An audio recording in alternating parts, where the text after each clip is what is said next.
25 سال کی ہوں. یہ تو 25 مرتبہ اگر مر مر کر جیتے اور قتل کیے جاتے تب بھی سزا پوری نہیں ہوتی. پھر ایک کیس یہ بھی 2017 میں 18 میں پبلسائز ہوا تھا, چلا آ رہا تھا 2017 سے, اناؤ ریپ کیس. وہاں ایک لڑکی کو ایک بلایا گیا جھانسا دے کر نوکری کے لالچ میں. پھر جس عورت نے بلایا اس کے لڑکے اور ڈرائیور بہت دنوں تک اسے ریپ کرتے رہے. وہ گئی مقامی MLA کے یہاں اپنی شکایت لے کے, وہاں اس کا ریپ ہوا. اس کے بعد نکل کے آنے کے بعد اور بہت سے لوگوں کو بلا کے اس کا ریپ ہوتا رہا. پھر اس کو 60,000 روپے میں بیچ دیا گیا. وہ درخواستیں دیتی رہی, اس کے اوپر کوئی کارروائی نہیں ہوئی. بہت مشکل سے رپورٹ تو لکھی گئی لیکن کوئی کارروائی نہیں ہوئی.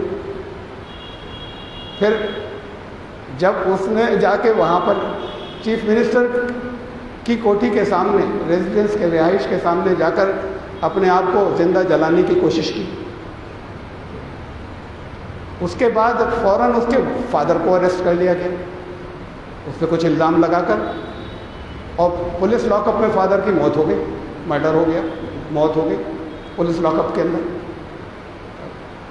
کہا تو یہ کیا کہ ایسے ہی ہو گئی, مرڈر نہیں تھا. اسی لڑکی کے اس پہ جھوٹے الزام لگا کے اسے اریسٹ کیا گیا تھا. اب بھی کوئی کارروائی نہیں ہوئی.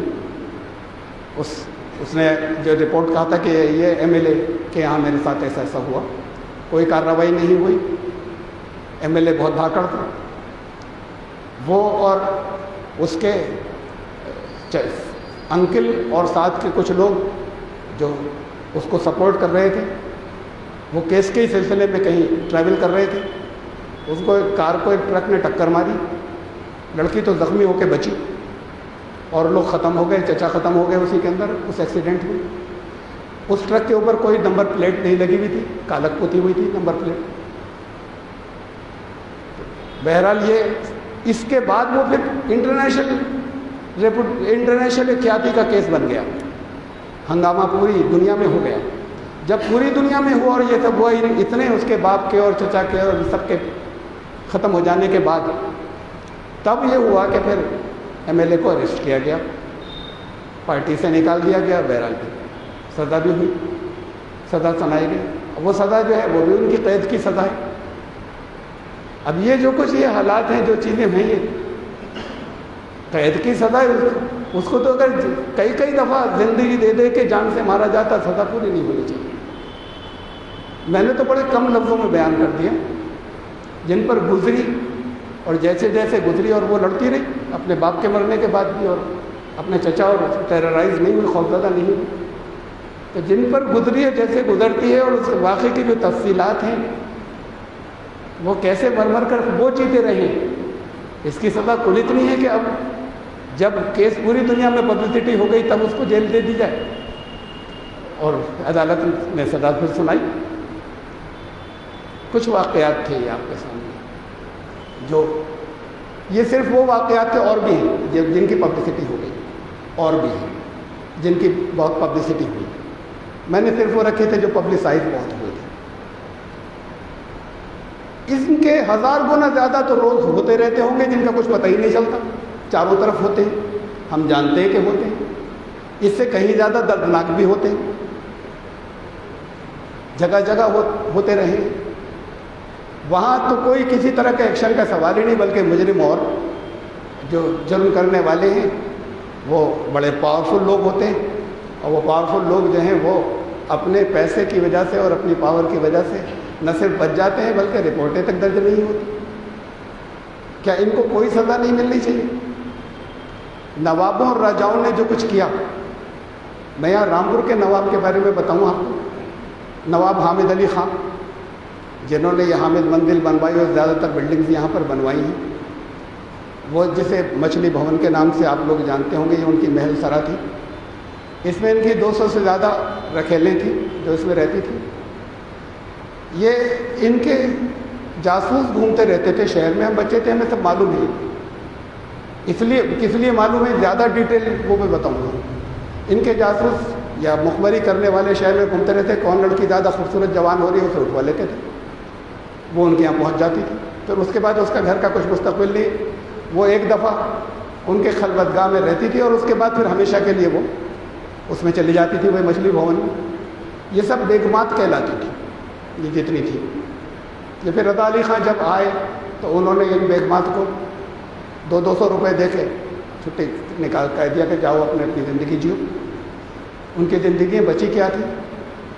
بہت سی تفصیلات اس کی میں اس وجہ سے جانتا ہوں کہ ہمارے بچپن میں ہمارے پڑوس میں ہمارے گھر سے ملا ہوا گھر تھا, وہاں رہتی تھی ایک بیگم صاحبہ. انہوں نے بہت سی تفصیلات ہم چھوٹے تھے, بچے تھے, لیکن ہمارے کانوں میں پڑی ہوئی ہیں. اس وقت اتنا نہیں سمجھتے تھے لیکن ہمارے کانوں میں پڑی ہوئی ہیں. وہ بتاتی تھی کہ رامپور کی زبان میں بہت سے لوگوں نے باجی بھیا کہتے تھے اور اکثر پوری بھیڑ انہیں بیگم صاحب کہتی تھی. بڑی غریبی کی زندگی گزاری انہوں نے, بہت غریبی. تو وہ تھی بیگم صاحب. یہ ظلم جنہوں نے کیے کہ بچیوں کو ان کی ابھی جوانی پکی پختہ بھی نہیں ہوئی تھی, ان کو جگہ جگہ سے اٹھوا لیا جاتا تھا. یہ ظلم جنہوں نے کیے وہ تو نوابی کی زندگی گزار گئے. ان کے کارناموں کے ساتھ میں ان کے نام جگہ جگہ لکھے ہوئے ہیں. ان کو بڑا ان کی خوبیاں اور کیا کیا چیزیں بیان کی جاتی ہیں ان کے بارے میں. سزا کہیں تو ہونی چاہیے ان کی. ایسے اسکاٹ فری تو ان کو نہیں جانا چاہیے, ایسے بچ کر نہیں نکل جانا چاہیے. ایسے نہ معلوم کتنے نواب اور راجے تھے, بہتوں کے واقعات میں جانتا ہوں, بہتوں کے آپ جانتے ہوں. میں گھستا رہا ہوں, چیزیں اکٹھے کرتا رہا ہوں, اس لیے اور بہت سے معلوم ہیں جو یہاں اب میں نہیں بیان کر رہا.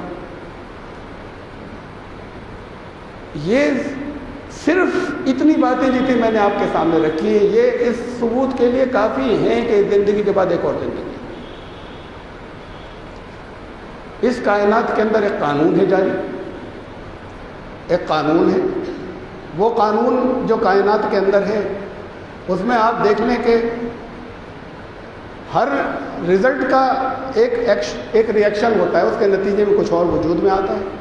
یہ اتنی بڑی کائنات کا سائنٹسٹ بات ہی کرتے ہیں یہ کیسے ہو گیا, یہ کیسے ہو گیا, اور پیچھے ڈھونڈتے ہیں یہ کیسے ہو گیا, یہ کیسے ہو گیا.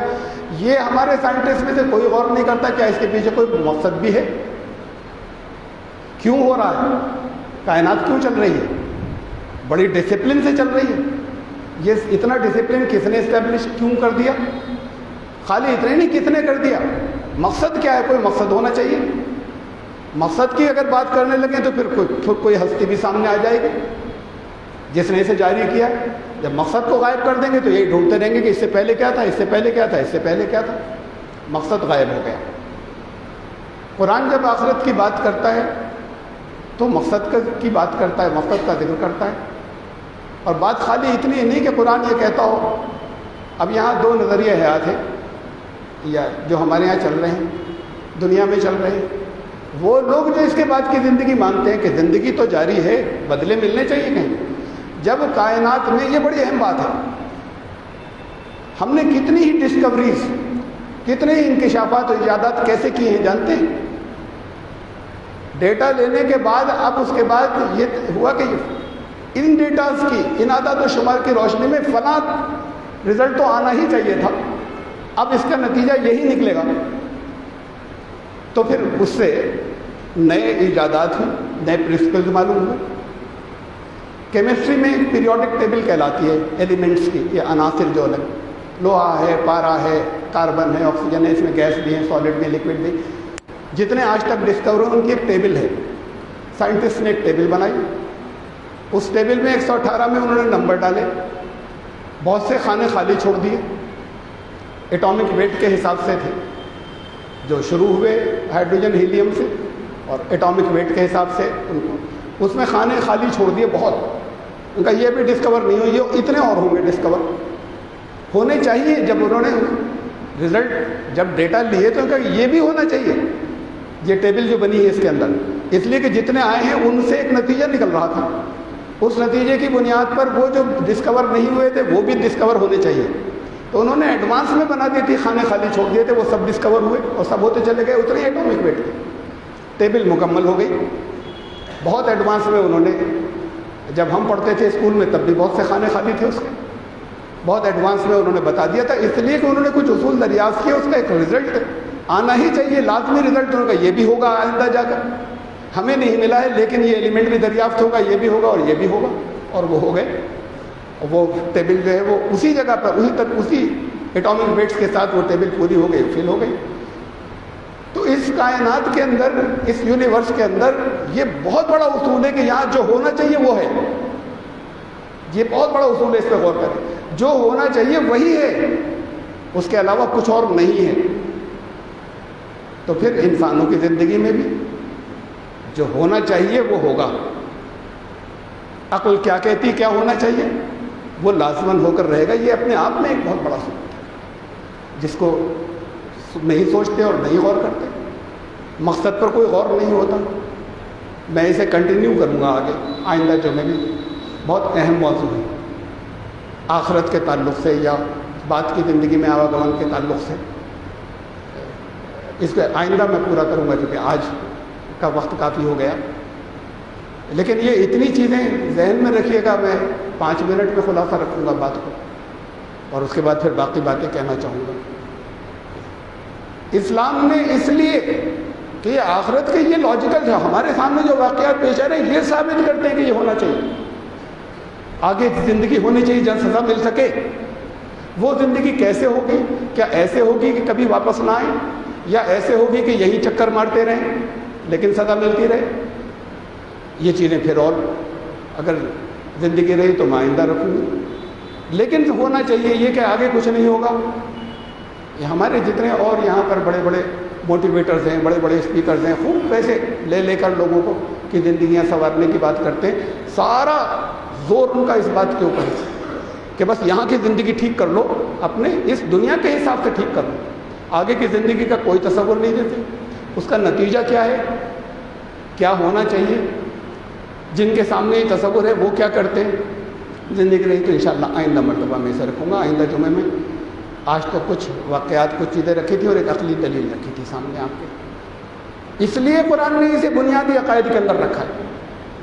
مول ماننے تو ہم ہیں، آگے زندگی ہے یہ مت سمجھنا بچ جاؤ گے. ہر عمل ریکارڈ ہو رہا ہے، آپ کا بھی ہر عمل ریکارڈ ہو رہا ہے. اس کا انتظام رکھیں. قرآن نے کہہ دیا ہے وَمَن يَعْمَلْ مِثْقَالَ ذَرَّةٍ خَيْرًا يَرَهُ. اگر ذرے کے برابر بھی کسی نے کوئی بھلائی کی ہے نظر آ جائے گی، ویڈیو چلا دیا جائے گا، زندگی پلے بیک کر دی جائے گی، دیکھ لے گا. وَمَن يَعْمَلْ مِثْقَالَ ذَرَّةٍ شَرًّا يَرَهُ. ذرے کے برابر بھی کسی نے اگر کوئی شر برائی کی ہوگی وہ بھی دکھا دی جائے گی، اسے دیکھ لے گا. اس کے بعد انصاف ہوگا. انصاف اندھا نہیں ہوتا کہ کچھ پتہ نہیں کیا کیا تھا اور سزا مل جائے. تو جیسا آواگمن کے تصورات کے مطابق سمجھا جاتا ہے، ثابت کر کے ہوگا. زندگی کو ثابت کرنے کے بعد انشاءاللہ یہ موضوع پھر جاری رہے گا آئندہ دنوں کو اگر زندگی. بارک اللہ لنا و لکم فی القرآن العظیم انہ تعالی جواد کریم مجید.